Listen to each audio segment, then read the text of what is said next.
जय हिंद। आज हम लोग क्लास 6 साइंस का चैप्टर नंबर 1 भोजन के घटक ये हम लोग पढ़ने वाले हैं। चलिए स्टार्ट करते हैं।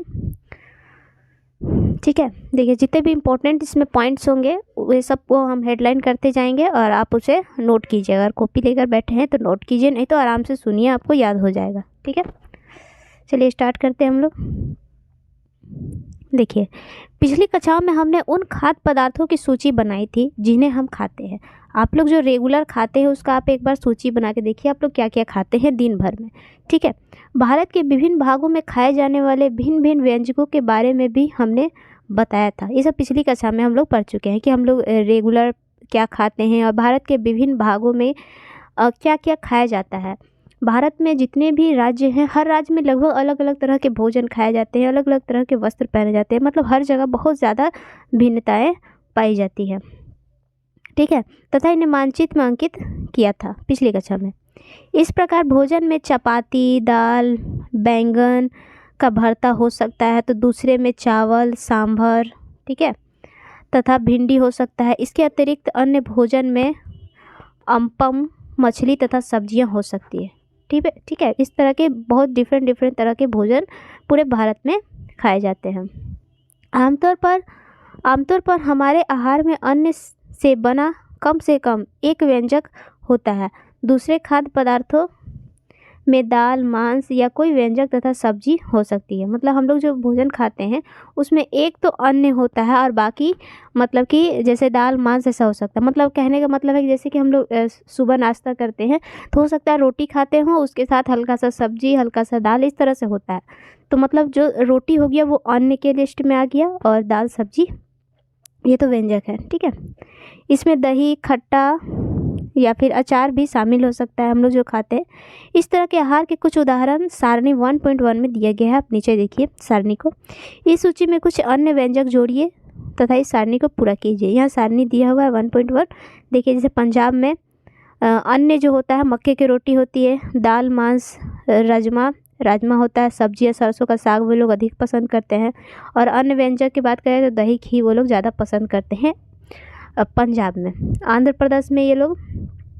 प्रदेश में जो अन्य खाते हैं वे चावल भी लोग ज़्यादा खाते हैं। ठीक है, इसके साथ ये लोग अरहर के दाल और चारू यानी रसम ये सब ज़्यादा पसंद करते हैं।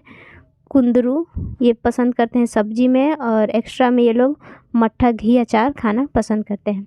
आप किस राज्य में रहते हैं? ठीक है, आप जो राज्य में रहते हैं उसका नाम, आपका जो अन्न क्या है वो लिखिए यहाँ पास, और एक्स्ट्रा में क्या खाते हैं आप, सब्जी क्या खाते हैं, और इसके अतिरिक्त आप लोग क्या क्या खाते हैं इसमें आप लोग एक बार भरिए। ठीक है, चलिए हम लोग कहाँ थे, यहाँ पास। ठीक है, देखिए कभी कभी हम अपने भोजन में मुख्यतः इन सभी व्यंजनों को नहीं खा पाते हैं। कभी कभी ऐसा होता है कि सब लोग तो एक जैसे होते नहीं है, तो सब लोगों को ये सारी भोजन नहीं मिलती है। ठीक है, यदि हम यात्रा में हो तब हम वही खा पाते हैं जो रास्ते में उपलब्ध है ना। रास्ते में है तो जो मिलेगा वही ना खाएंगे, क्योंकि घर में तो रहेंगे तो हमारे जो मन होगा वे हम लोग खा सकते हैं, लेकिन बाहर जाने पर हमें वहाँ के अकॉर्डिंग ही खाना पड़ता है। हम में से कुछ लोगों के लिए यह संभव हो पाता है कि इस तरह के विविध व्यंजक हर समय खा सकें। आहार में विभिन्न खाद्य पदार्थों के इस तरह के वितरण का कोई न कोई आधार होना चाहिए। क्या हमारे शरीर के विशेष प्रयोजन के लिए विभिन्न प्रकार के भोजन की आवश्यकता होती है? यह क्वेश्चन है। ठीक है, और इसका आंसर हम पूरे चैप्टर में भी देखेंगे कि हमारा जो शरीर है विभिन्न तरह के कार्य होते हैं शरीर में, जैसे कि भोजन पचाना, सांस लेना, माइंड का मतलब चलना, ये बहुत तरह के शरीर के अंदर काम हो रहा है। तो जितना भी क्रिया हो रही है शरीर के अंदर, इन सभी क्रियाओं के लिए क्या अलग अलग भोजन की आवश्यकता होती है, तो क्या होती है या नहीं होती है हम लोग आगे अब डिटेल में पढ़ेंगे। ठीक है, तो चलिए स्टार्ट करते हैं हम लोग। पहला पॉइंट है हमारा, विभिन्न प्रकार के खाद्य पदार्थों में क्या होता है। हम लोग जो रेगुलर तरह के भोजन करते हैं, जैसे कि हम लोग सुबह या जैसे हम लोग रेगुलर खाते हैं तो हो सकता है कि दाल हो, चावल हो, दाल भी 2-3 तरह का हो सकता है, चावल हो सकता है, और सब्जी भी बहुत तरह का हो सकता है। तो हम लोग जितना भी भोजन खाते हैं, ठीक है, उस भोजन में क्या होता है, किस भोजन खाने से हमारे शरीर में कौन सी बीमारियां दूर होगी, क्या फ़ायदा होगा, ये हम लोग अब पढ़ेंगे। ठीक है, विभिन्न प्रकार के खाद्य पदार्थों में क्या होता है, ये हमारा टॉपिक है। हम जानते हैं कि प्रत्येक व्यंजक एक या एक से अधिक प्रकार के कच्ची सामग्री से बनता है जो हम पादपों से, हाँ, जितना भी भोजन होता है एक या एक से अधिक प्रकार से हमें मिलती है, जो हमें या तो पादप से मिलेगा, पौधा से मिलेगा, या फिर हम लोगों को जंतु से मिलता है। ठीक है, मिलती है। जैसे यहाँ पास एक सारणी दिया हुआ है, जैसे कि पंजाब में, अच्छा ये सारणी अभी हम लोग देखे थे ना, देखिए तो क्या है, जो हम लोग को भोजन मिलता है वो या तो जंतु से मिलेगा या फिर पादप से, पौधा से।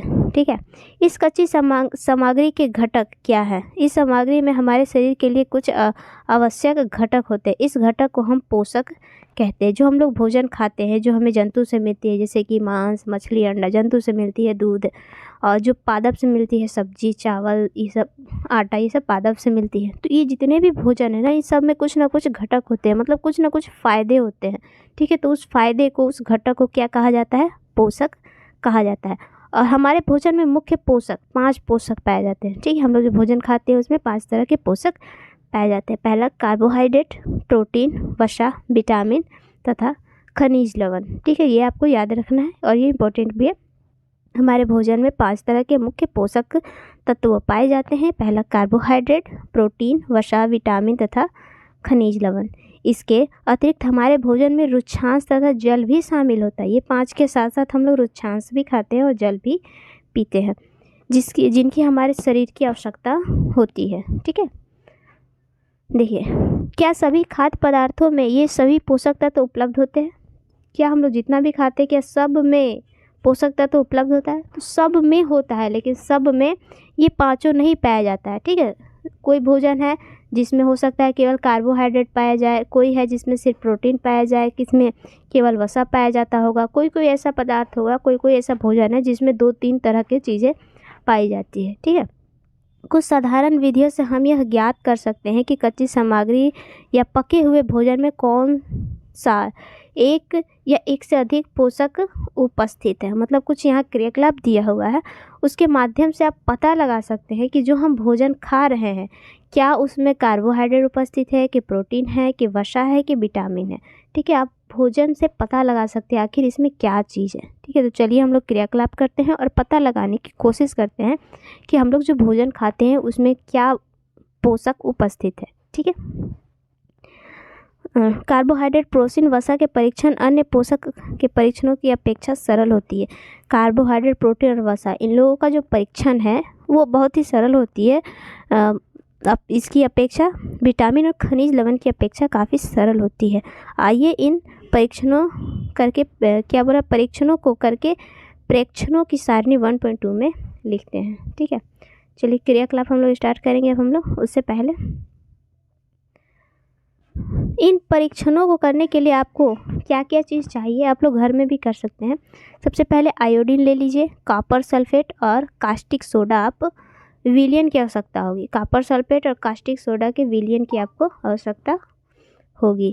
ठीक है, आपको कुछ परख नली तथा एक ड्रॉपर की भी आवश्यकता होगी। मतलब क्रियाकलाप करने के लिए क्या क्या चीज़ चाहिए आप देख लीजिए। आयोडीन चाहिए, कॉपर सल्फेट चाहिए, कास्टिक सोडा का विलयन चाहिए तथा इसके साथ आपको एक परख नली चाहिए और एक ड्रॉपर, मतलब कि ड्रॉपर मतलब डालने वाला एक होता है। ठीक है, की आवश्यकता होगी। ठीक है, इस परीक्षणों को पके हुए भोजन तथा कच्ची सामग्री पर करें। ये जो परीक्षण है आप पका हुआ भोजन और कच्चा सामग्री पर भी कर सकते हैं।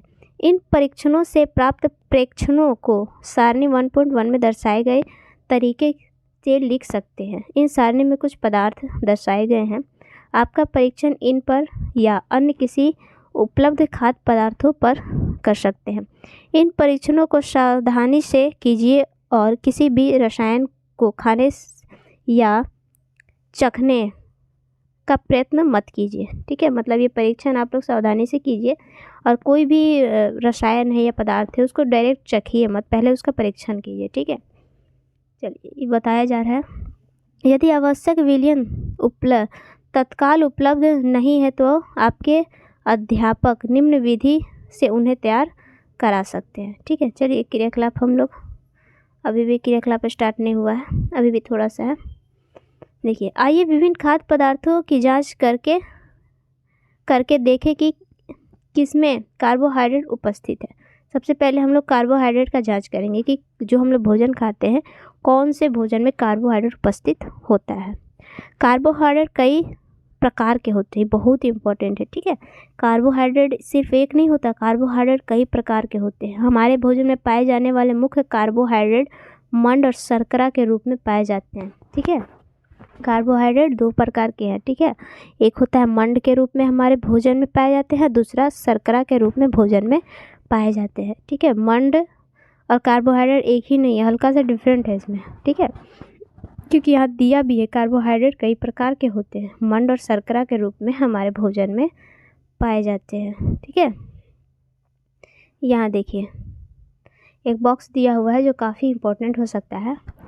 देखिए, आयोडीन का तनु विलयन बनाने के लिए जल से आधी भरी परख नली में कुछ बूंदे टिंचर आयोडीन की मिला दीजिए, ठीक है। मतलब अगर आयोडीन का तनु विलयन आप बनाना चाहते हैं तो आपको क्या करना पड़ेगा, जल में आधी भरी परख नली, मतलब परख नली में आधा जल लीजिए और उसमें कुछ बूंद टिंचर आयोडीन मिला दीजिए, ठीक है। तो क्या बन जाएगा, तनु विलयन, आयोडीन का तनु विलयन। दूसरा है कॉपर सल्फेट विलयन। अगर कॉपर सल्फेट विलयन बनाना चाहते हैं तो 100 मिलीलीटर जल में 2 ग्राम कॉपर सल्फेट घोलने से यह बनता है कॉपर सल्फेट विलयन, ठीक है।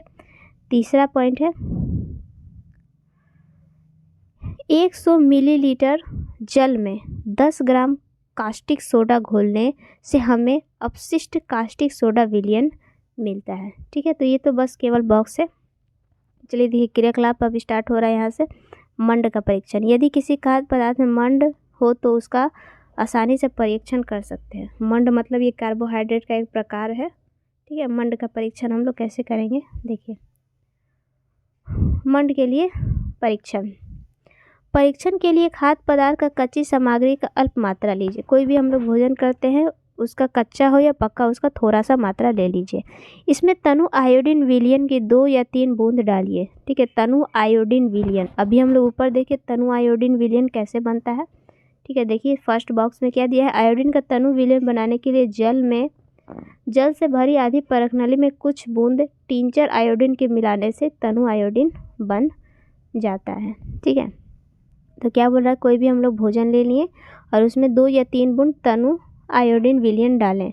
खाद्य पदार्थ का रंग में होने वाले परिवर्तन को देखिए, क्या यह नीला या काला हो गया। यह नीला या काला मंड होने की उपस्थिति को दर्शाता है। जैसे ही भोजन में हम लोग तनु आयोडीन विलयन डालते हैं तो वह जो भोजन है नीला या फिर काला हो जाता है। तो वो जो नीला और काला है वो नीला काला नहीं है, वह मंड की उपस्थिति दर्शाता है कि मंड है, इसी प्रकार वो नीला और काला हो गया, ठीक है। देखिए इस परीक्षण को किसी अन्य पदार्थ के साथ दोहराइए और जांच कीजिए कि किसमें मंड है। आपके परीक्षण 1/2 में लिखिए, ठीक है। सबसे पहले आप हो सकता है आलू ले सकते हैं या फिर उसको किसी आटा पे कीजिए, मतलब अलग अलग तरह भोजन पे इसको ट्राई कीजिए, देखिए किसमें मंड पाया जाता है और किसमें नहीं, ठीक है। देखो प्रोटीन के लिए परीक्षण, अब प्रोटीन किस भोजन में पाया जाता है उसका एक परीक्षण दिया हुआ है। प्रोटीन के परीक्षण के लिए किसी खाद्य पदार्थ की थोड़ी मात्रा लीजिए, ठीक है, ले लिए। जिस खाद्य पदार्थ का परीक्षण करना है यदि वह ठोस है तो पहले उसका पेस्ट अथवा चूर्ण बनाने की आवश्यकता है। मान लीजिए आप चावल लिए तो ठोस होता है तो उसको आप पेस्ट बना लीजिए, ठीक है। या फिर पका चावल ले लीजिए, वो भी तो ठोस होता है, मतलब उसको मीस कर थोड़ा पेस्ट बना लीजिए, ठीक है। खाद्य पदार्थ की थोड़ी मात्रा पीसकर या मसल कर उसके चूर्ण को एक साथ परख नली में डाल दीजिए। उसका चूर्ण बना के कहाँ डालना है, परख नली में डाल दें और कुछ बूंद जल भी डालकर अच्छी तरह मिला लें, ठीक है। परख नली इस तरह का होता है, एक बॉक्स टाइप का, ठीक है। इसमें क्या किया आप, इसमें भोजन का जो चूर्ण बनाया इसमें डाल दिए, ठीक है, भोजन का चूर्ण, और इसमें थोड़ा सा पानी डाल के अच्छी तरह से मिला लिए, ठीक है। उसके बाद देखिए अच्छी तरह से हम लोग मिला लिए, ठीक है। अब ड्रॉपर की सहायता से परख नली में 2 बूंद कॉपर सल्फेट का विलयन तथा 10 बूंद कास्टिक सोडा का विलयन डालिए। अब जो ड्रॉपर होता है, मतलब जो एक कह सकते हैं जैसे आई ड्रॉप होता है ना, उसी तरह से ड्रॉपर होता है, उसकी सहायता से उस परख नली में आप 2 या 3 बूंद कॉपर सल्फेट का विलयन और 10 बूंद कास्टिक सोडा का विलयन डालिए, अच्छी तरह से हिलाइए, ठीक कि अच्छी तरह से हिलाकर कुछ मिनट के लिए परखनली को रख दीजिए। आपने देखा क्या परखनली में पदार्थ बैंगनी रंग का हो गया। जिस भोजन में प्रोटीन उपस्थित होगा तो वो जो भोजन है वो बैंगनी रंग का हो जाएगा, और अगर बैंगनी रंग का हो गया तो यानी कि उसमें प्रोटीन उपस्थित है। ठीक है, और यदि बैंगनी रंग का नहीं हुआ यानी कि उसमें प्रोटीन उपस्थित नहीं है। अब इस परीक्षण को किसी दूसरे पदार्थ के साथ दोहरा सकते हैं। ठीक है, समझ में आया? कार्बोहाइड्रेट का परीक्षण कैसे कर सकते हैं और प्रोटीन का परीक्षण कैसे करते हैं। प्रोटीन के दोनों का परीक्षण करने के लिए आपको आयोडीन चाहिए ही, आपको कॉपर सल्फेट चाहिए। ठीक है, इस तरह की जो चीज़ें आपको चाहिए तभी जाकर आप परीक्षण आसानी से कर सकते हैं। ठीक है, अब देखिए वसा के लिए परीक्षण, ये काफ़ी आसान होता है। ठीक है, खाद्य पदार्थ को अल्प मात्रा लीजिए। कोई भी खाद्य पदार्थ का थोड़ा सा मात्रा लिए, इसे एक कागज़ के टुकड़े में लपेटकर गूथिए, कूटिए। क्या कागज़, कोई भी भोजन ले लिए और उसे क्या किए हम लोग, उस कागज़ में लपेट कर अच्छी तरह से उसको उसमें दबा कर, मतलब क्या कह सकते हैं, मसल दिए। ठीक है, हाथ से दबा दिए कुछ देर तक। फिर क्या हुआ, ध्यान से देखें। उसके बाद मसलने के बाद क्या हुआ, कागज़ फट जाएगा। ठीक है, फट भी सकता है ना।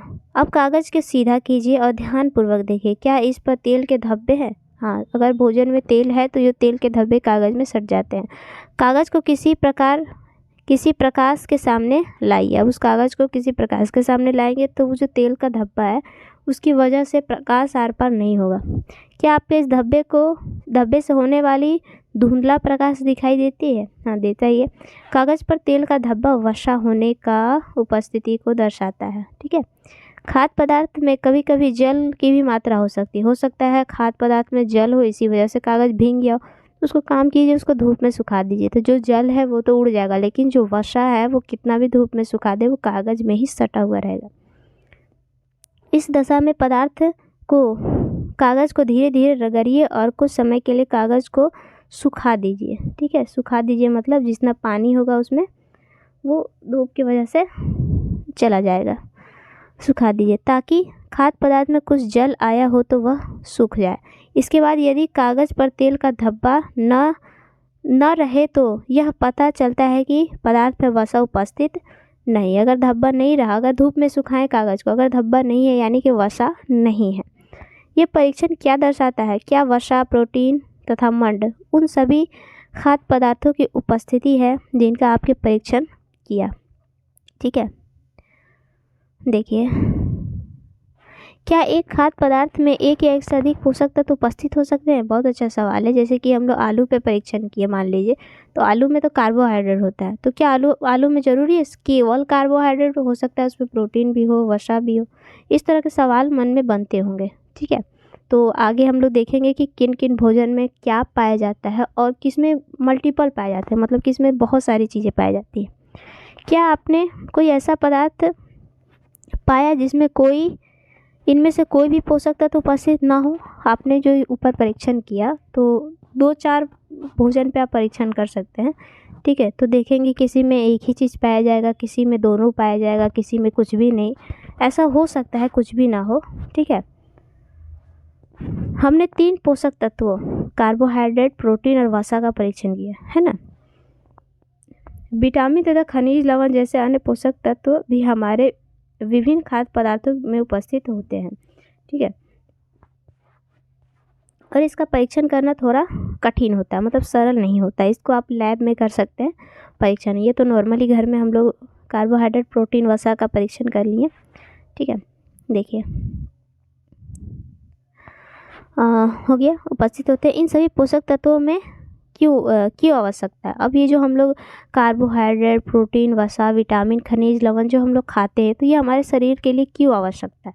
ये अगला क्वेश्चन है और इस क्वेश्चन का आंसर अगले पॉइंट से हमारा मिलने वाला है। तो स्टार्ट करते हैं हम लोग। विभिन्न पोषक हमारे लिए क्या करते हैं? जो हम लोग विभिन्न पोषक खाएंगे वो हमारे लिए क्या करेंगे? ठीक है, तो देखिए कार्बोहाइड्रेट मुख्य रूप से हमारे शरीर को ऊर्जा प्रदान करता है, और ये लाइन बहुत ही इंपॉर्टेंट है और आप ध्यान से इसे देखें और आप इसे नोट भी कर सकते हैं। कार्बोहाइड्रेट जो है हमारे शरीर को ऊर्जा प्रदान करता है। ठीक है, अगर आपको ऊर्जा चाहिए तो आपको क्या खाना पड़ेगा, कार्बोहाइड्रेट से भरा भोजन आपको खाना पड़ेगा। ठीक है, ऊर्जा वसा से भी ऊर्जा मिलती है, वसा से भी क्या मिलता है, ऊर्जा। तो ऊर्जा हमें किन से मिलती है, कार्बोहाइड्रेट और वसा से हमें ऊर्जा मिलती है। वास्तविकता यह है कि कार्बोहाइड्रेट की तुलना में वसा की समान मात्रा में हमें ऊर्जा प्राप्त होती है, वसा और प्राप्त होती है। ठीक है, कहाँ पास है, वसा और कार्बोहाइड्रेट युक्त भोजन को ऊर्जा देने वाले भोजन भी कहा जाता है। ठीक है, तो हमारे जो 5 पोषक तत्व है उस 5 में से जो 2 है कार्बोहाइड्रेट और वसा, ये दोनों हमें ऊर्जा देने वाले भोजन है, हमें ऊर्जा देने का काम करते हैं। कौन कौन, कार्बोहाइड्रेट और वसा। ठीक है, ये आपको ध्यान में रखना है और याद भी रखना है। ठीक है, तो कार्बोहाइड्रेट अगला पॉइंट और इम्पोर्टेंट है, कार्बोहाइड्रेट कौन कौन से भोजन में पाया जाता है। पहला क्वेश्चन इम्पोर्टेंट था कि कार्बोहाइड्रेट वसा हमारे लिए क्यों आवश्यकता है। तो कार्बोहाइड्रेट और वसा हमारे शरीर को ऊर्जा देने का काम करते हैं, तो हमारे शरीर के लिए ऊर्जा के लिए आवश्यक है ये दोनों भोजन। ठीक है, और कौन कौन से भोजन में कार्बोहाइड्रेट पाए जाते हैं। सबसे पहला किस में कार्बोहाइड्रेट पाए जाते हैं, तो किस में पाए जाते हैं, देखिए पूरे चित्र में दिया हुआ है। मक्का में कार्बोहाइड्रेट पाया जाएगा, बाजरा, चावल, गेहूँ, शकरकंद, गन्ना, पपीता, तरबूज, आम, ये सारे जो भोजन है इसमें क्या पाया जाता है, कार्बोहाइड्रेट पाया जाता है। इसमें से कम आपको 5 को याद रखना है कि कौन कौन से भोजन में कार्बोहाइड्रेट पाया जाता है। आप इजली चावल याद रखिए, गेहूँ याद रखिए, ठीक है, मक्का याद रखिए, पपीता याद रखिए, आलू याद रखिए। ठीक है, शकरकंद, गन्ना, ये सब भी आप याद रख सकते हैं। पपीता में भी कार्बोहाइड्रेट पाया जाता है। ठीक है, और ये भोजन हमें ऊर्जा देने का काम करते हैं। ठीक है, आगे देखते हैं। अब देखिए वसा किस में पाया जाता है, और देखिए वसा का है ये वसा, यानी कि जो हमारे तेल टाइप का होते हैं। वसा किस में पाया जाएगा, देखिए मूंगफली में, तिल में, गिरी में, सोयाबीन का तेल है, नारियल का तेल है, सरसों का तेल है, सूरजमुखी का तेल है। ये क्या है, वसा। ठीक है, वसा इस भोजन में पाया जाता है और ये हमें ऊर्जा देने का काम करते हैं। ठीक है, आगे देखिए, आगे पढ़ते हैं, उसके बाद हम लोग ये देखेंगे, फिर से चित्र देखेंगे। देखिए वसा और कार्बोहाइड्रेट समझ में आएगा। प्रोटीन की आवश्यकता हमारे शरीर की वृद्धि और स्वास्थ्य के लिए आवश्यक होती है। हमारे शरीर की वृद्धि और स्वास्थ्य के लिए क्या आवश्यक है, प्रोटीन। अगर हम लोग केवल कार्बोहाइड्रेट खाएंगे तो हमारा शरीर का वृद्धि और विकास नहीं हो पाएगा। ठीक है, देखिए कोई कोई बच्चे जो होते हैं वो ना मोटे हो जाते हैं, केवल पेट बाहर आ जाता है, लेकिन हाथ पैर शरीर का विकास ही नहीं होता, वृद्धि ही नहीं होता। तो उससे क्या है, उसके शरीर में प्रोटीन की कमी है, जिसकी वजह से उनका शरीर का विकास ही नहीं हुआ, उसका स्वास्थ्य बना ही नहीं। ठीक है, तो प्रोटीन और वसा हमारे शरीर को ऊर्जा देती है, और प्रोटीन हमें क्या देती है, यह हमें वृद्धि और विकास में हमारे शरीर की मदद करती है। प्रोटीन युक्त भोजन को प्रातः शरीर वर्धक भोजन भी कहा जाता है। ठीक है, ये याद रखना है। प्रोटीन युक्त जो भोजन होता है उसे क्या कहा जाता है, शरीर वर्धक भोजन भी कहा जाता है, जो हमारे शरीर को स्वस्थ और वृद्धि करने में मदद करते हैं, इसलिए इसे शरीर वर्धक भोजन भी कहा जाता है। और अभी हम लोगों ने देखा कि कार्बोहाइड्रेट और वसा वाले भोजन को क्या कहा गया था, तो इसको कहा गया था ऊर्जा देने वाले भोजन। और प्रोटीन वाले भोजन का क्या कहा गया, तो प्रोटीन वाले भोजन को कहा गया शरीर वर्धक भोजन कहा गया। ठीक है, विटामिन। अब विटामिन का क्या काम है, विटामिन रोगों से हमारे शरीर की रक्षा करता है। ठीक है, विटामिन अगर खाएंगे तो हमें जो बीमारियां होती है वो बहुत जल्दी ठीक हो जाएगा। तो हमारे जो रोग है, बीमारी है, उसे लड़ने में कौन सहायता करता है, तो विटामिन करता है। विटामिन हमारी आँख, अस्थियाँ, दांत, मसूड़ों को स्वस्थ रखने के लिए सहायक करते हैं। विटामिन कई प्रकार के होते हैं, ठीक है, जिन्हें अलग अलग नामों से जाना जाता है।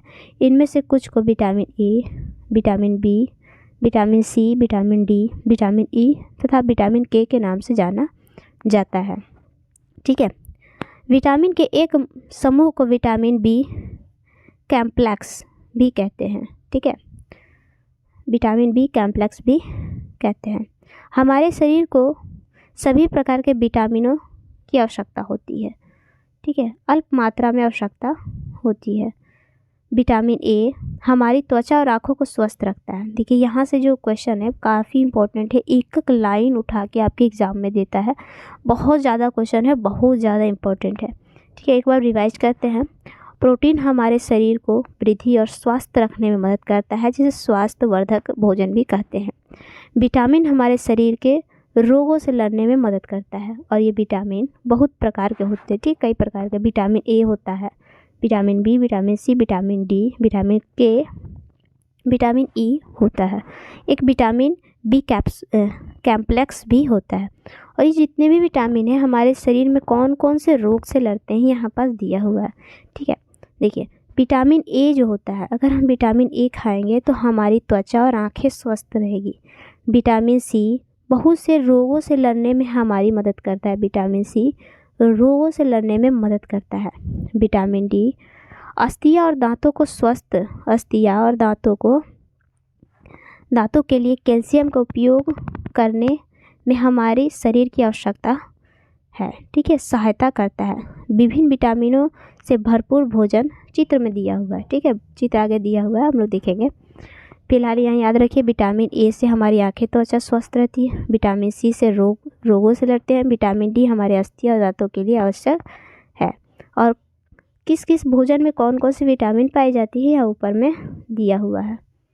देखिए विटामिन ए दिया हुआ है दूध, देखिए खुद से देखिए। विटामिन ए हमें पपीता में, गाजर में, आम में, मछली के तेल और दूध में विटामिन ए पाया जाता है, ठीक है। अभी हम लोगों ने ऊपर में देखा पपीता में कार्बोहाइड्रेट भी पाया जाता है, यानी कार्बोहाइड्रेट में दो चीज़ पाया गया, विटामिन ए भी और कार्बोहाइड्रेट भी, ठीक है। आगे देखिए विटामिन बी पाया जाता है। विटामिन बी के कुछ स्रोत है यकृत, गेहूँ और चावल, ठीक है, विटामिन बी के लिए। अभी हम लोगों ने ऊपर में पढ़ा गेहूँ और चावल में कार्बोहाइड्रेट भी पाया जाता है, ठीक है। और विटामिन बी से क्या होता है, विटामिन बी हमारे शरीर, अभी हम लोग जितने भी जो विटामिन है इससे जो हमारी जो रोग होती है वो नीचे एक चार्ट दिया हुआ है, सारणी दिया, उसमें हम लोग देखेंगे, ठीक है। आगे देखिए विटामिन सी किन किन भोजन में पाए जाते हैं।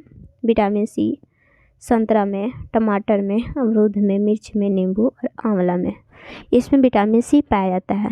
विटामिन सी का सबसे आसान तरीका याद करने का, जितने भी खट्टे पदार्थ हैं उसमें विटामिन सी पाया जाता है, जैसे कि देखिए आंवला है, नींबू है, मिर्चा है, तीखा खट्टा होता है, ये भी अमरूद है, इस सब में विटामिन सी पाया जाता है, ठीक है। और विटामिन सी हमारे शरीर में रोग से लड़ने में हमारी मदद करता है। विटामिन डी जो हमारे शरीर में अस्थियाँ और दांतों के लिए बहुत ही ज़रूरी है, विटामिन डी पाया जाता है मक्खन में, दूध में, यकृत में, अंडा में, मछली में, ये सब में विटामिन डी पाया जाता है, ठीक है। और देखिए आयोडीन के स्रोत, हमारे शरीर में आयोडीन की भी बहुत ज़्यादा आवश्यकता होती है, और आयोडीन हमें कहाँ से मिलती है, देखिए आयोडीन हमें मिलती है पालक से, ठीक है, पालक से मिलती है, अदरक से मिलती है, ठीक है। बाकी यहाँ दिया हुआ है देखिए मछली है, ये मक्खन है, ठीक है, और भी बहुत सारी चीज़ें आप इसे शायद पहचान पा रहे हों, ठीक है। देखिए विटामिन डी हमारे शरीर में दांत और अस्थियों के लिए आवश्यकता है, अभी हम लोगों ने ऊपर पढ़ा। हमारे शरीर को सूर्य के प्रकाश की उपस्थिति में विटामिन डी बनता है। इन दिनों कोई भी सूर्य के प्रकाश में नहीं रह पाता, जिसमें लोग में कमी हो रही है, ठीक है। तो विटामिन जो डी है, हम सुबह सुबह अगर धूप में भी रहे ना तो उससे भी विटामिन डी हमें कुछ मात्रा में शरीर को मिल जाती है। ऐसा नहीं है कि आप दोपहर में जाकर धूप में खड़े हो जाएं, नहीं, सुबह सुबह के धूप में, दोपहर में खड़े हो जाएंगे तो बीमार हो जाएंगे, ठीक है। अब देखिए लौह के सूत्र, ठीक है, पहले आप पढ़ते हैं फिर आगे देखते हैं। हमारे शरीर को खनिज लवणों की आवश्यकता अल्प मात्रा में होती है। हमारे शरीर में उचित तथा अच्छे स्वास्थ्य के लिए प्रत्येक खनिज लवण की आवश्यक है। विभिन्न खनिज लवणों के कुछ स्रोत चित्र में दर्शाए गए हैं, ठीक है, यहाँ भी चित्र है, लौह के स्रोत दिखाया गया है, अभी देखते हैं। अधिकांश खाद्य पदार्थों में एक या एक से अधिक पोषक तत्व होते हैं। आपने भी सारणी 1.2 में प्रेक्षणों को लिखते समय इस बात को अवश्य देखा होगा। मतलब जितने भी खाद्य पदार्थ होते हैं सब में 1 या 2 पोषक तत्व पाए जाते हैं। जैसे कि दूध में हम लोगों ने देखा प्रोटीन भी पाया गया और विटामिन बी भी पाया गया। ठीक है, देखिए चावल में भी प्रोटीन पाया गया था। ठीक है, अपने विटामिन ए पाया गया था चावल में और कार्बोहाइड्रेट पाया गया था। ठीक है, आगे देखिए। अच्छा 1 मिनट। हाँ,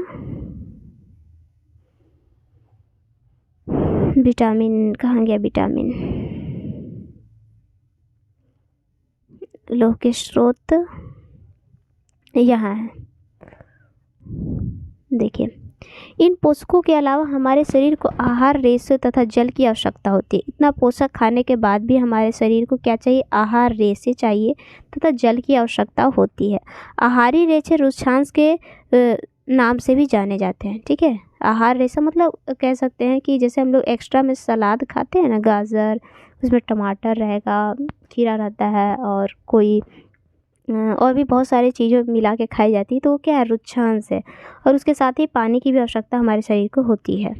हमारे खाने में रुक्षांश की पूर्ति कहाँ से होती है? पादप उत्पादों से होती है। ठीक है, मतलब पौधे से हमें ये रुक्षांश मिलते हैं। रुक्षांश का मुख्य स्रोत होता है साबुत खाद्यान्न, दाल, आलू, ताज़े फल हो सकते हैं और सब्जियां हो सकती है। रुक्षांश हमारे शरीर में कोई पोषक तत्व नहीं करते। ठीक है, पोषक प्रदान नहीं करते। रुक्षांश हमारे शरीर को कोई भी एक्स्ट्रा एनर्जी नहीं देते हैं, लेकिन ये भी बहुत ही इम्पोर्टेंट है हमारे शरीर के लिए। फिर भी ये हमारे भोजन की आवश्यक अवयव है और इसका आयतन बढ़ा देते हैं। रुक्षांश बिना पचे भोजन को बाहर निकालने में हमारे शरीर की मदद करते हैं। जो हम रुक्षांश खाते हैं यह हमारे शरीर में ज़्यादा आवश्यक नहीं है, लेकिन फिर भी आवश्यक है। क्यों है? क्योंकि हम लोग जो भोजन खाएंगे उसे पचाने के लिए या फिर उसको अच्छी तरह से शरीर से बाहर निकालने में मदद कौन करते हैं? तो रुक्षांश करते हैं। ठीक है, इसलिए रुक्षांश भी हमारे शरीर के लिए आवश्यक है। यहाँ देखिए लोह के कुछ स्रोत दिए हुए हैं। केला, मिर्चा, चावल, गेहूं और दूध दिया हुआ है। ठीक है, कैल्शियम के कुछ स्रोत दिया है। पालक, सेब, यकृत और अमरूद है आई थिंक। ठीक है, और कुछ खनिज लवण के स्रोत है अंडा और दूध। ये सारे चीज़ें हम लोगों को खाना चाहिए। ऐसा नहीं कि रेगुलर अगर किसी को नहीं मिल रहा, कम से कम 2 दिन बाद, 3 दिन बाद, वीक में ऐसे सब चीज़ खाते रहना चाहिए। ठीक है, आगे देखिए। जल भोजन में उपस्थित पोषकों को अवशोषित करने में हमारे शरीर की आवश्यक सहायता करती है। रुक्षांश क्या मदद करता है? तो शरीर जो हम लोग भोजन खाते हैं तो शरीर में जो भोजन है उसे अच्छी तरह से पचाने और उसे बाहर निकालने में मदद करता है रुक्षांश। और जो जल होता है हमारे पोषक तत्व में हमारे जो भोजन में पोषक तत्व उपस्थित होते हैं उसे अवशोषित करने में मदद करता है जल। ठीक है, यह कुछ अपशिष्ट पदार्थों जैसे कि मूत्र, पसीने को शरीर से बाहर निकालने में भी सहायता करता है। कौन करता है? जल। सामान्यतः हमारे शरीर को जितने जल की आवश्यकता होती है वह हमें उन वस्तुओं से प्राप्त होती है जिन्हें हम द्रव के रूप में लेते हैं। ठीक है, ज़रूरी नहीं है केवल आप पानी पिएं तो आपको जल मिलेगा। कुछ कुछ ऐसे भोजन भी होते हैं जिसमें जल पहले से मौजूद होते हैं। ठीक है, जैसे कि दूध, वो तो जल का टाइप ही है। दूध हो गया, ठीक है, जल में दूध। चाय भी हो गया, चाय पीते हुए तो जल ही है एक तरह का। इसके अतिरिक्त जो भी हम भोजन खाते हैं उसमें भी पानी पाया जाता है। जैसे कि आप अमरूद खा लीजिए, वो भी देखिएगा पानी होता है। जैसे कि आप कह सकते हैं कि आप सेब खाइए, उसको भी काटिए, देखिए हल्का हल्का पानी निकलता है। ठीक है, तो कुछ भोजन में भी पानी की मात्रा पाई जाती है। क्रियाकलाप दिया हुआ है, क्रियाकलाप पढ़ते हैं। एक टमाटर अथवा नींबू जैसी कोई फल लीजिए। टमाटर में तो पूरा पानी पाया जाता है और नींबू में तो काटेंगे तो पानी ही निकलेगा। इसे छोटे छोटे हिस्सों में काट ले। क्या आप करते समय आपका हाथ गीला हो गया? हाँ, टमाटर और पानी में तो नींबू में से ही पानी होता है, उसको काटेंगे तो हाथ गीला होगा ही। तो वो जो पानी है वो भी हमारे शरीर के लिए बहुत आवश्यक है। जब भी अपने घर में किसी फल या सब्जी को काटा या छीला या मसला जाता है तब ध्यानपूर्वक उसका परीक्षण करें। क्या ऐसा करते समय आपको किसी ऐसे ताज़े फल या सब्जी के बारे में पता चला जिसमें पानी की मात्रा नहीं होती है? तो बहुत सारे फल या सब्जी में तो पानी की मात्रा होती है। ऐसे बहुत सारे चीज़ें जिसमें पानी की मात्रा नहीं होती, आपको बताना है। तो आलू में तो होती है, ठीक है। आप ऐसा कौन सा है जिसमें नहीं होती है पानी की मात्रा, आपको बताइए, आप सोच कर बता सकते हैं, ठीक है। देखिए आगे देखते हैं। हम देखते हैं कई खाद्य पदार्थ पे जल होता है। कुछ सीमा तक हमारे शरीर के लिए आवश्यक जल की पूर्ति इस जल से हो जाती है। इसके अतिरिक्त कई खाद्य पदार्थों को पकाते समय भी हम जल डाल देते हैं, ठीक है। जैसे कि अगर गोभी ले लीजिए, ठीक है, उसमें जैसे फूल गोभी होता है, उसमें क्या होता है, आई थिंक पानी की मात्रा नहीं होती है, ठीक है। लेकिन जब हम उसको पकाते हैं तो पकाते टाइम उसमें पानी डाल देते हैं, तो वो भी पानी हमारे शरीर में ही जाता है, ठीक है। तो भी हमारे शरीर के लिए आवश्यक है, ठीक है। अब देखिए संतुलित आहार क्या होता है, ये काफ़ी इम्पोर्टेंट भी है। संतुलित आहार क्या होता है, ठीक है। सामान्यतः पूरे दिन में जो कुछ भी हम खाते हैं उसे आहार कहते हैं। आहार किसे कहा जाता है, तो पूरे दिन में हम जो कुछ भी खा रहे हैं वह आहार है। हमारे शरीर में वृद्धि, अच्छे स्वास्थ्य को बनाए रखने के लिए हमारे आहार में वे सभी पोषक तत्व उचित मात्रा में होने चाहिए जिनकी हमारे शरीर की आवश्यकता होती है। कोई भी पोषक तत्व न आवश्यकता से अधिक और न कम होनी चाहिए, ठीक है। हमारे आहार में पर्याप्त मात्रा में रुक्षांश जल भी होना चाहिए। इस प्रकार के आहार को संतुलित आहार कहा जाता है या कहते हैं, ठीक है। संतुलित आहार क्या होता है कि हम जो भोजन खा रहे हैं उसमें पर्याप्त मात्रा में पोषक तत्व उपस्थित होने चाहिए, ना ही कम होने चाहिए और ना ही ज़्यादा। जैसे कि हम भोजन खाते हैं तो उसमें कार्बोहाइड्रेट भी होना चाहिए, प्रोटीन भी होना चाहिए, वसा भी होना चाहिए, खनिज लवण और विटामिन भी होनी चाहिए। और ऐसा ना हो कि सब मतलब रेशियो में होना चाहिए, एकदम संतुलित में होना चाहिए, ना कि ज़्यादा कम कर लिए हम। जैसे कि अगर हम लोग रेगुलर जो खाना खाते हैं, दाल चावल और सब्ज़ी, यही तीन को सिर्फ ले लीजिए, तो चावल में तो कार्बोहाइड्रेट आपको मिल गया, ठीक है। चावल में आपको विटामिन ए भी मिल गया, 2 चीज़ मिल गया। और दाल में आपको प्रोटीन मिल गया, ठीक है। और सब्ज़ी में हो सकता है कि आप कोई भी सब्ज़ी खा रहे हैं तो उसमें बहुत सारी, सब्ज़ी में तेल डला है तो आपको वसा मिल गया, ठीक है। सब्ज़ी में आपको खनिज लवण मिल सकता है, अगर पालक का बना है उसमें आलू डाला है तो आपको बस कार्बोहाइड्रेट मिल जाएगा। तो मतलब हम लोग इतना भी भोजन अगर रेगुलर करते हैं अच्छे से, 1-2 तरह की सब्ज़ी, तो आपको संतुलित आहार आराम से मिल जाएगा, ठीक है। बीच बीच में कभी आप अंडा खा लिए, कभी मछली खा लिए, तो आप रेगुलर संतुलित आहार कर रहे हैं, ठीक है। और अगर आप संतुलित आहार नहीं करते हैं तो क्या होता है कि हमारे शरीर में कई तरह की बीमारियां हो जाती है। जैसे कि मान लीजिए कोई केवल चावल ही खा रहा है, रेगुलर चावल ही खा रहा है, तो उसमें क्या है, केवल कार्बोहाइड्रेट है। तो केवल कार्बोहाइड्रेट से हमारा शरीर तो चलेगा नहीं। कार्बोहाइड्रेट से हमें केवल ऊर्जा मिलेगी और बाकी जो बीमारियां हो जाएगी, विटामिन की कमी से, प्रोटीन की कमी से वृद्धि नहीं होगा, तो काफ़ी सारी बीमारियां हो जाएगी, ठीक है। तो कौन से पोषक तत्व से कौन सी बीमारियां होती है, कमी हो जाए, तो ये हम लोग अब आगे के टॉपिक में पढ़ेंगे, ठीक है। संतुलित आहार कहते हैं पोषक तत्व नष्ट ना हो। मान लीजिए कि हम कोई भोजन बना रहे हैं और उसमें बनाते टाइम में भी ध्यान देना चाहिए कि बनाते टाइम जो उस भोजन में पोषक तत्व उपस्थित हो वो भी नष्ट ना हो। तो हम क्या कर सकते हैं, क्या आप जानते हैं कि पकाते समय कुछ पोषक तत्व भी नष्ट हो जाते हैं, ठीक है। छिलका उतार कर यदि सब्जी या फलों को धो दिया जाए तो यह संभव है कि उसमें कुछ विटामिन नष्ट हो जाते हैं, ठीक है।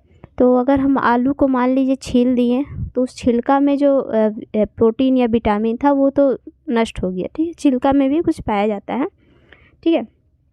और उसको काटने के बाद धो दिए तो क्या होगा कि उस सब्जी में से क्या होगा कि उसका जो विटामिन या प्रोटीन होगा वो भी नष्ट हो जाएगा। सब्जी और फलों की त्वचा में कई महत्वपूर्ण विटामिन व खनिज लवण पाया जाता है, ठीक है। सब्जी या उसकी त्वचा में यानी छिलका में कई प्रकार के विटामिन और खनिज लवण पाई जाती है। चावल या दालों को बार बार धोने से उसमें उपस्थित विटामिन और कुछ खनिज लवण भी अलग हो जाते हैं। लेकिन चावल दाल को धोना चाहिए, लेकिन उतना अधिक नहीं धो देना चाहिए कि उसमें जो विटामिन और खनिज लवण है वो भी नष्ट हो जाए, ठीक है। इतना ही धोएं जितना उसमें धूल कण है वो बाहर आ जाए, बाकी विटामिन को रगड़ के ना बाहर निकालें, ठीक है। आगे देखिए, हम सभी जानते हैं कि पकाने से भोजन का स्वाद बढ़ जाता है। हाँ, जब सब कोई भोजन पकाते हैं तो स्वाद तो बढ़ेगा, तथा इसे पचाने में आसानी होता है। अगर कच्चा कुछ खा लें तो पचाने में थोड़ा प्रॉब्लम हुआ, लेकिन अगर पका के खाएं तो काफ़ी आसान हो जाता है पचाने में। इसके साथ साथ पकाने में कुछ पोषक तत्व की हानि भी हो सकती है। यदि भोजन पकाने में अत्यधिक जल का उपयोग किया जाता है और बाद में उसे फेंक दिया जाता है तो लाभदायक प्रोटीन और खनिज लवण की हानि हो जाती है। मान लीजिए आप कोई भोजन पका रहे हैं, उसमें पानी डाल दिए और ज़्यादा पानी डाल दिया, बाद में पानी को निकाल के फेंक दिए, तो उस भोजन में जो प्रोटीन या खनिज लवण था वो तो पानी के साथ बह गया। ठीक है, तो ऐसा नहीं करना है, उचित मात्रा में ही पानी डालना है ताकि वो पानी उसी में रहे। देखिए, पकाने में विटामिन सी आसानी से गर्मी से नष्ट हो जाता है। विटामिन सी तो कभी भी भोजन में मिलेगा ही नहीं आपको, क्योंकि विटामिन सी का ये रूल है कि जैसे ही उसको गर्मी मिलेगी वो ख़त्म हो गया। ठीक है, तो हम लोग जो भोजन पका के खाते हैं उसमें उम्मीद भी ना करें कि विटामिन सी मिल रहा है। विटामिन सी चाहिए तो आपको कच्चा चीज़ ही खाना पड़ेगा। कच्चा मिर्चा खाइए, नींबू खाइए, आंवला खाइए, संतरा खाइए, तभी आपको मिलेगा। जैसे ही उसको आग के पास ले गए, गर्मी के पास, विटामिन सी गया। क्या यह उचित नहीं हुआ कि हम अपने आहार में फल व कच्ची सब्जियों भी शामिल कर लें? हाँ, विटामिन सी अगर खाना है तो कच्चा खाना ही पड़ेगा। ठीक है, अब देखिए बूझो पहेली आ गई।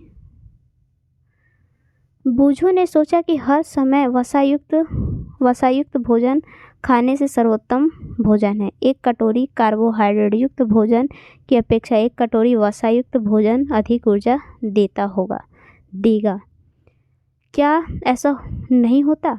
अतः उसने तली हुई चीज़ें जैसे समोसा, पूरी, मलाई, रबड़ी, पेड़ा आदि प्रचुर वसायुक्त भोजन ही खाया, इसके अलावा कुछ नहीं खाया।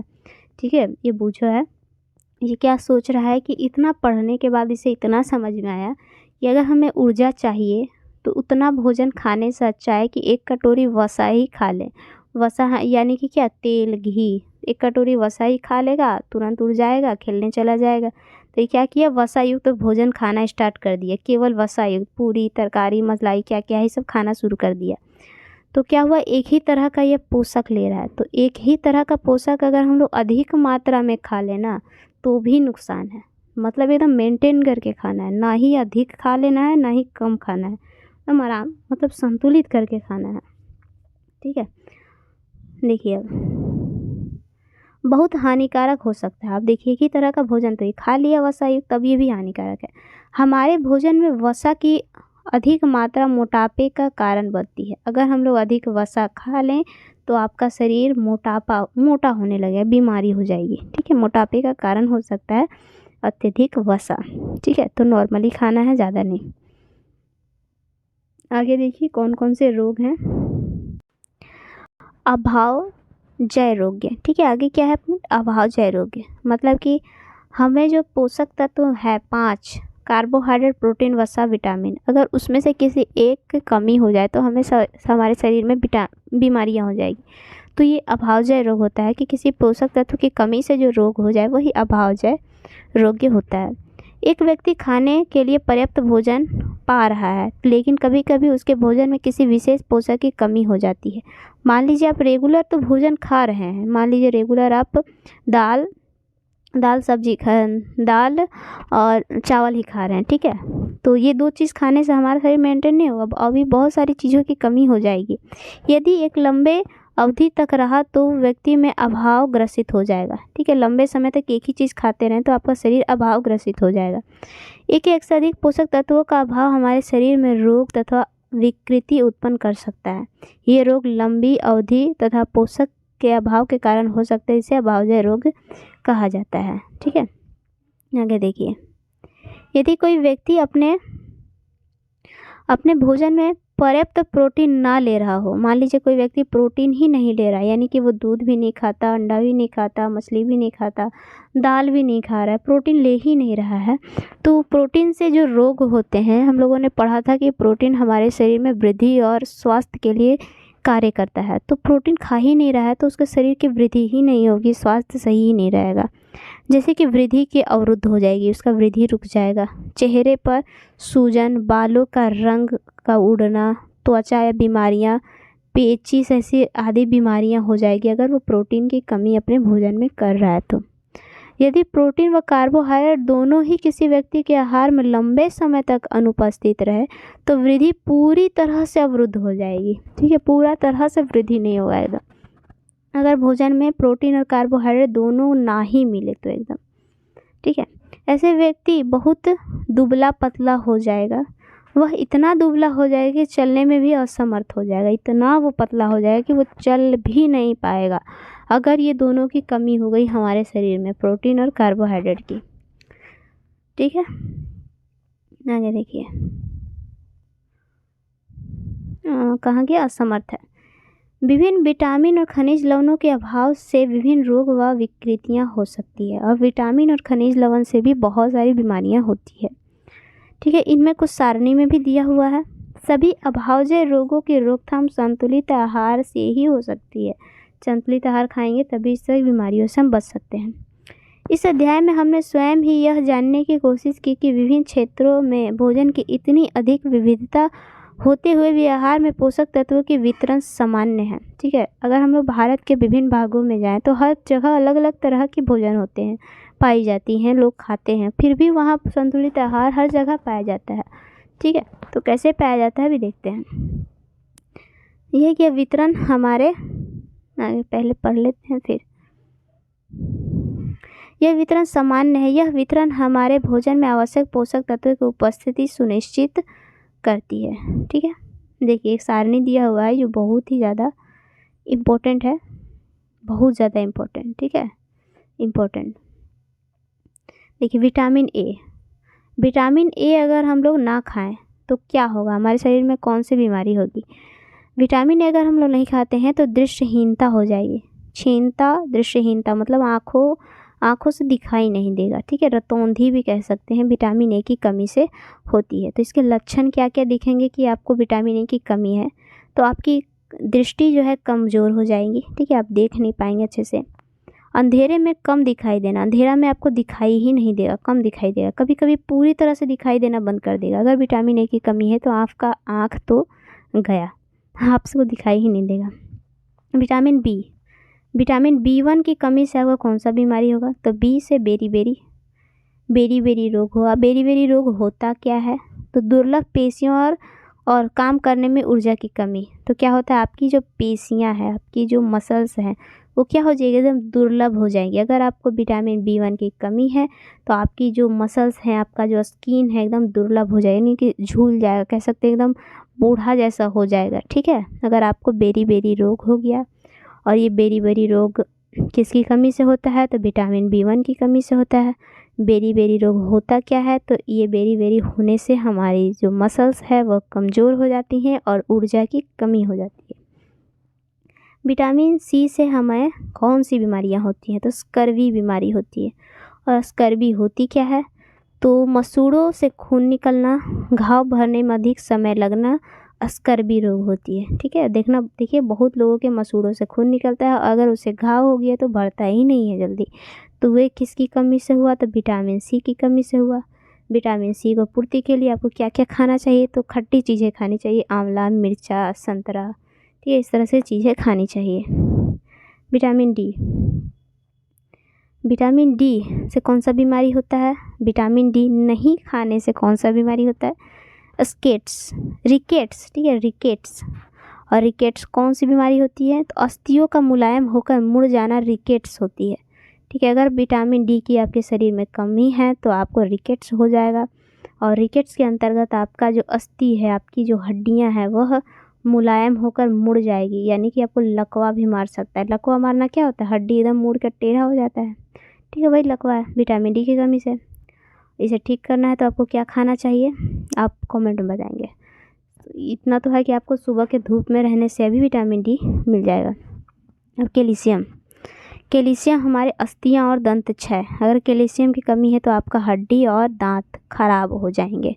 ठीक है, कमज़ोर अस्थियां और दंत क्षय हो जाएगा। ठीक है, आयोडीन की कमी से कौन सा बीमारी होगा, ठीक है, तो आयोडीन की कमी से आपको घेंघा रोग होगा, गायटर, घेंघा रोग, आपका गला सूज जाएगा। ठीक है, गर्दन की ग्रंथि फूल जाना और बच्चे में मानसिक विकलांगता आना।